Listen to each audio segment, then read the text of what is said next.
Jimmy Dang from Maximum PC here at Oculus Rift's launch event, speaking with David Adams from Gunfire Games. Dave, how's it going? Good. Cool, and can you tell us what game we're looking at here? So today you're looking at Chronos, which is an adventure RPG, unique VR experience.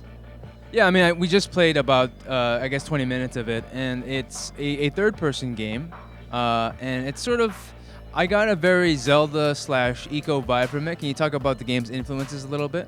Yeah, I mean, we're definitely influenced by. I love Zelda, by the way. I worked on Darksiders, but Eco, as far as just the simplicity of the design and that sort of thing, we really wanted the game to feel almost like a fairy tale, and so we have a lot of cool, fantastic locations. A lot of that gets back to the VR aspect of we want players to take their time, not rush through the game, and really look around and enjoy the scenery.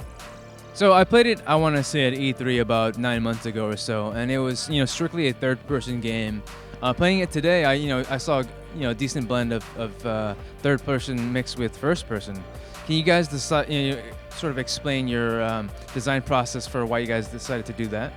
Sure. So, I mean, we picked third person with a fixed camera because we wanted you to be able to play the game for a long period of time. So when you're exploring the world and fighting and that sort of thing, it's in third person. But when you're solving puzzles or looking at objects and that sort of thing, you'll go into a first person view, which lets you kind of look around and examine things and get a cool VR perspective of what's going on. And so the world is totally original, right? Because when I was playing it, it seemed like it was a mix of like sort of modern times. There was technology, there were computers and things like that.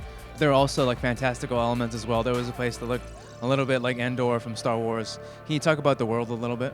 Yeah, I mean, you kind of start on Earth, which is the setup to the game, but then you very quickly go into these cool fantasy worlds, and you're kind of traveling between these different fantasy worlds through basically a magical device. And it let us do a lot of cool exotic locations. Like every world we go to is completely different, which is cool. Yeah, awesome. And I just, having just played the game, it really felt like a very polished game and not just like a demo. You guys also mentioned that you're targeting, like 12 to 14 hours, which is, pretty long for a VR title. Can you talk a little bit about that?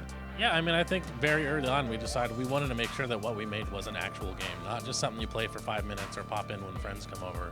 Like, this is something you could sit down and play 2-3 hours, and it's a legitimate game. It's like you said, it's 12 to 14 hours. It's got a lot of depth. There's really a lot going on. Yeah, I also want to talk a little bit about the camera because you guys are using like old school fixed cameras. It's sort of very reminiscent to like Resident Evil or something like that. Not so much the tank controls, but can you sort of talk about the design philosophy there?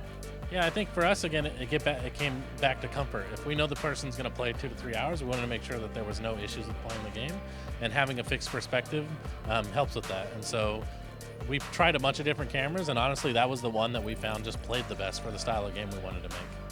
Cool, and then final question, price and release date? It'll be out with the Rift launch on March 28th, and it's $49.99. For more information on Oculus Rift, check out MaximumPC.com.